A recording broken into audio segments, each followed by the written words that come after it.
Bueno, Yolanda, hace muchos años que estás en el camino espiritual, pero ¿qué significa estar en el camino espiritual? A ver, ¿te ayudó mucho en tu vida? ¿Es difícil también? ¿Qué es estar en un camino espiritual?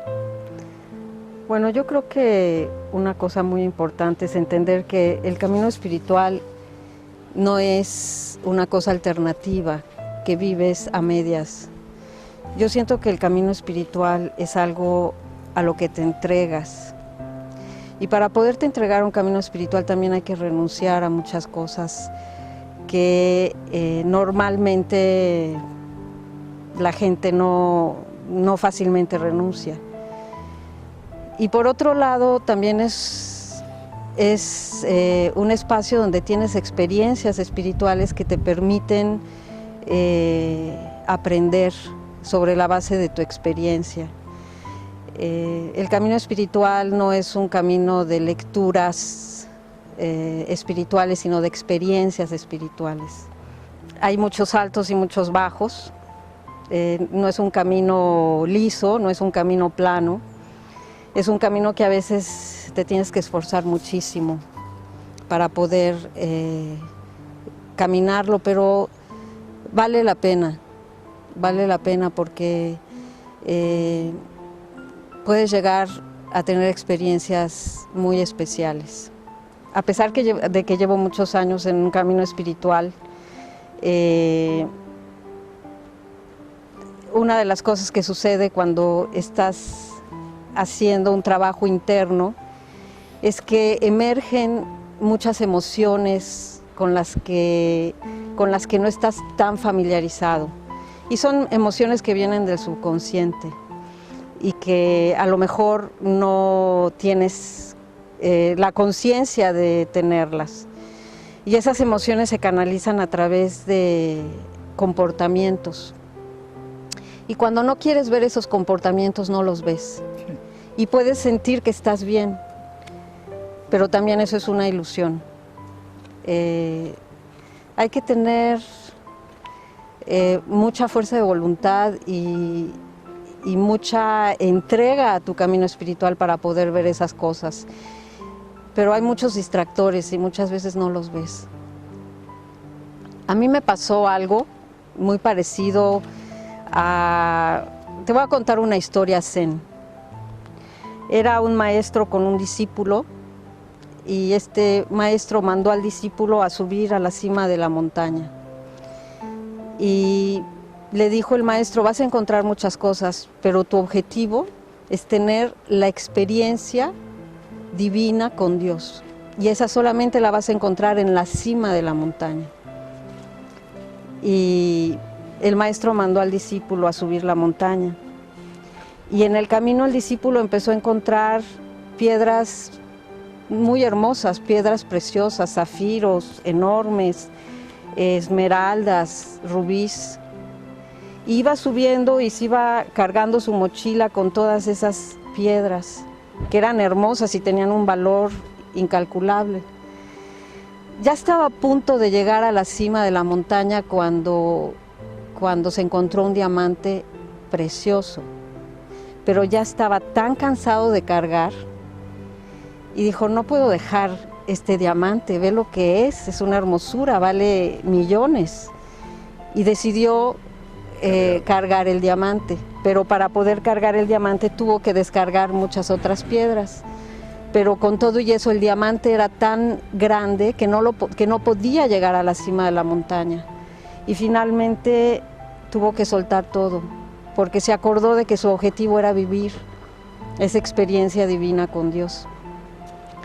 Y en la vida nos pasa eso, el camino es maravilloso, puedes encontrar experiencias increíbles, pero llega un momento en que tienes que soltar todo y tienes que interiorizar realmente qué es lo que quieres y soltar lo que para ti era valioso.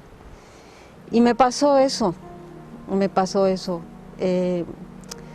Hace 30 años yo empecé un recorrido espiritual y hace 1 año y medio yo pesaba 103 kilos y soy muy chaparrita, o sea que 103 kilos es un peso enorme. Y yo andaba cargando todas esas piedras que pensaba que eran valiosas y que eran importantes en mi vida, pero tuve que soltar. Pero me tuve que dar cuenta de eso. Me tuve que dar cuenta que todo eso que estaba cargando eran emociones negativas del pasado que no quería ver y porque llevaba un camino espiritual más o menos la iba manejando. Y hasta que me di cuenta que no, que lo que necesitaba era afrontar esas emociones. Y empecé por un proceso muy interesante porque la primera cosa que aprendí en ese proceso es que no es culpa de las circunstancias, no es culpa de la gente con la que tuve desencuentros, sino que fue mi incapacidad de manejar esas emociones negativas en ese momento. Y cómo fui tragándome todas esas emociones negativas con digamos, con la etiqueta de que estaba siguiendo un camino espiritual. Y sí, lo manejaba superficialmente, pero se quedaron adentro. Y poco a poco yo empecé a comer compulsivamente al punto que llegué al peso que tuve hasta hace 1 año y medio. Y en un momento dijiste, hasta aquí llegué, basta. Bueno, entré en una crisis físicamente hablando, llegué a tener problemas de salud fuertísimos y llegó un momento en que ya no me podía mover, ya no tenía la capacidad, ni siquiera la voluntad de moverme, porque me dolía todo el cuerpo, me dolían mucho los pies, me dolían las piernas, me dolía todo, porque era demasiado peso. ¿Y qué hiciste? Fue donde viré totalmente la perspectiva de mí misma, porque yo me empecé a preguntar por qué me está pasando esto, por qué llegué aquí. Y tuve que como desandar. Tuve que recorrer, desenredar la madeja de por qué acabé ahí. Y me di cuenta que mi perspectiva al manejar las situaciones era la errónea. Y me empecé a preguntar, primero, ¿dónde estás? ¿Desde dónde estás viviendo esta escena? Y me gustaba muchísimo, en Brahma Kumaris tenemos una visión muy bonita de dónde deberíamos estar. A ver. Estar sentados en el trono del corazón de Dios. Y en el trono del corazón de Dios, que es ese espacio que se llama Dilaram, que es el confortador de corazones, me gustaba verme en ese espacio. Y entonces empecé a preguntarme, ¿desde dónde estás viviendo esta escena? Y me ubicaba en Dilaram, en ese espacio, con el confortador de corazones, en el trono del corazón de Dios. Y empecé a tener una objetividad diferente de las cosas. Empecé a darme cuenta que esa perspectiva que tenía de ponerme en la posición de la víctima era errónea. Yo estoy en el corazón de Dios, y si estoy en el corazón de Dios es porque tengo un valor muy especial. Y empecé a trabajar desde esta parte mis emociones, porque tenía yo le digo adicción a ponerme en la posición de la víctima, porque los demás es frecuente. Sí, no me valoraban, claro. o me hacían cosas. Esa es una cosa muy común, yo lo claro. sé. Pero ¿cómo podemos caer tan fácilmente en esa posición? ¿Y cómo salir? Pues siempre con esta perspectiva de que eres alguien, por algo estás aquí en este mundo.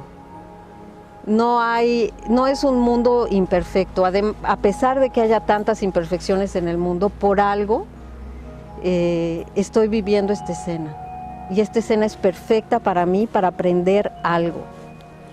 Y cuando se estableció esa comunicación donde vos sentiste que estabas en el corazón de Dios, como decís vos, ahí se produjo un crack en vos, se produjo un cambio definitivo. Me empecé a sentir amada por Dios. Y esa es otra cosa que sucede. Sientes esa falta de amor cuando no estás en esa conexión. Porque tú esperas, estás esperando todo de los seres humanos. Y los seres humanos vivimos todos en la misma barca. Todos necesitamos satisfacer necesidades. Entonces creemos que el otro ser humano va a satisfacer tus necesidades, cuando en realidad vivir la experiencia del amor de Dios desborda esas necesidades con amor. Y es ahí donde empiezas a vivir realmente la diferencia. Yo tomaba las dosis de amor de Dios, digamos, hasta un cierto punto, pero como no quería tocar mis emociones, ahí la dejaba. Hasta que finalmente dije, o es ahora o no es nunca, porque ya mi salud no me estaba dando para seguir esperando. Da la sensación como que en un punto vos como que te entregaste, dijiste, me pongo en tus manos y que sea lo que Dios quiera. ¿Es eso? Sí, con una pasividad. No era que sea lo que Dios quiera, sino esto es lo que me tocó vivir y déjame ver lo mejor que puedo hacer, pero con una pasividad que a mí me asusta ahorita, porque yo antes no era así. Con confianza. Sí, con la idea de que tú te refieres a... Yo digo, ¿cómo percibís qué te da la seguridad de que vos estás en esa sintonía? Cuando vos hiciste el crack, el cambio, dijiste, bueno, esto no es así como yo iba, tiene que ser este otro camino. ¿Qué te dio a vos la seguridad de que ese otro camino era Cuando empecé, esas piedras de las que yo te hablaba hace rato, tienen que ver mucho con el ego. Claro. Cuando yo empecé a quitarme esa perspectiva de ego, forzada por las circunstancias, porque como estás en una zona tan cómoda, claro, y puedes justificar todo desde el ego, tienes que renunciar al ego. Y desde ahí empiezas a vivir experiencias de plenitud espiritual. Empecé a vivir experiencias muy poderosas que me llenaban de amor. Y eso fue lo que me hizo soltar la posición de la víctima, que era la posición de la que yo estaba agarrada, y empecé a caminar desde una perspectiva diferente de mí misma, en la confianza de que estaba acompañada por este amor. Y eso también te ayudó para el tema de la comida, de parar un poco. Ya no tenía la compulsión, empecé a dejar de tener la compulsión por comer. Y de paso te hizo bien físicamente, empezaste a bajar kilos. Empecé a bajar kilos, empecé a moverme, empecé a hacer ejercicio, me empezó a gustar caminar, cosa que llevaba años de no querer moverme. Empecé a recuperar muchas cosas que había perdido. Así que todo vino de lo espiritual. Sí. No hubo otro cambio, sino que enchufaste el cable arriba. Lo enchufé bien, porque lo tenía medio enchufado y el cable estaba como medio... En cortocircuito. Sí. Sí. Bueno, Cuando quieres hacer las cosas bien, ya no hay nada que te lo impida. Sabés que ese es un mensaje bueno para terminar para mucha gente que te está viendo, que a lo mejor tienen un problema parecido, por lo menos al tuyo, ¿no? El tema de la obesidad, el tema de la angustia oral, el tema de la comida, es un problema de la sociedad actual también. Sí. Muchas personas viven ese problema, ¿no? Y vos encontraste la solución por una cuestión nada que ver, por lo espiritual. Exactamente. El otro día estaba platicando con alguien de este tema y decía, no, es una cuestión de metabolismo. Y yo le dije, no es una cuestión de metabolismo, es una cuestión de manejo de las emociones. Yo te puedo asegurar, por ejemplo, México es el segundo lugar en el mundo de obesidad. y es el primer lugar de obesidad infantil, nada más para ponernos a reflexionar. Y yo tengo la experiencia de que la obesidad tiene mucho que ver con las emociones. Por supuesto, eso te lleva a la pasividad, a la... Y también en los chicos. Imagínate. A mí me hace reflexionar esto. Cómo hay que prestarle atención, ¿no? Sobre todo en el tema de los chicos. Sí, porque muchos chicos ahora canalizan sus emociones a través de los jueguitos y de la televisión y del celular y el iPad y todas esas cosas. O sea, es un distractor enorme que te impide trabajar contigo mismo. Muy buen mensaje para cerrar el programa, Yolanda. Muchas gracias. De nada, muchas gracias a ti. Mucha suerte.